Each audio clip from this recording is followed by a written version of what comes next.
He was a man who lived for the moment. Pleasure was his drug. His evenings were filled with the clinking of glasses and the whirl of roulette wheels. He chased the thrill, the win, the fleeting validation. His family? They were an afterthought, a burden on his good time.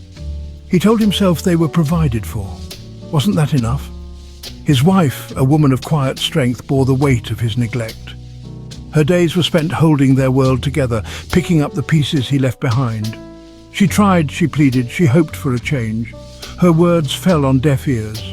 He was too caught up in his own world. The children, young and impressionable, witnessed the charade. They saw the disregard, the disrespect, the love that wasn't theirs to feel. Resentment took root, a bitter seed in their young hearts. He remained oblivious.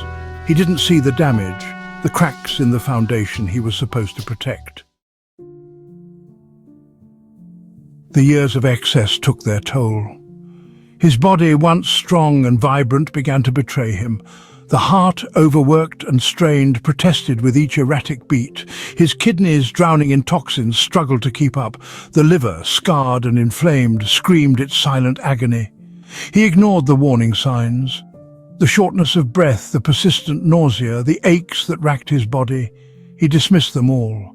He was invincible, or so he told himself. He couldn't afford to slow down, not with the next drink, the next gamble, the next fleeting moment of pleasure beckoning. One morning, it all came crashing down. He woke up with a searing pain in his head. His limbs felt heavy, unresponsive. Words became jumbled, incoherent. Fear, cold and sharp, pierced through the fog of his denial. He had suffered a mild stroke. The consequences of his actions could no longer be ignored. His world, once a whirlwind of activity, shrank to the confines of a hospital room.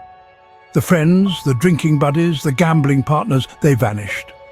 Their laughter, once a constant in his life, was replaced by an eerie silence.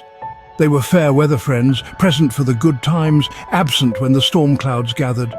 He reached out, desperate for connection, for support. But the calls went unanswered, the visits never materialized.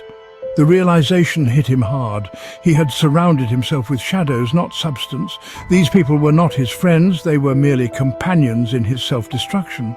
Loneliness, a feeling he had long suppressed, washed over him. He had never felt so alone, so utterly abandoned. His thoughts drifted to his family. The people he had pushed away, the ones he'd taken for granted. They were his only hope, his last lifeline. He reached out to his wife, his voice hoarse with regret. The words he spoke were clumsy, inadequate, but they held the weight of his remorse. He apologized for his neglect, for the pain he had caused, for the love he had squandered. Her voice, when she finally responded, was devoid of anger, only a weary sadness. She had moved on, not out of malice, but out of self-preservation. The children, their hearts hardened by years of disappointment, wanted nothing to do with him. They couldn't forgive, not yet, maybe not ever. He had broken their trust, shattered their sense of security. The damage was done. He was alone, truly alone, facing the consequences of his choices. The realization hit him with the force of a physical blow. He had traded his family, his true source of love and support, for fleeting pleasures that had turned to ashes in his mouth. The price of his arrogance was a life stripped bare, devoid of the connections that truly mattered.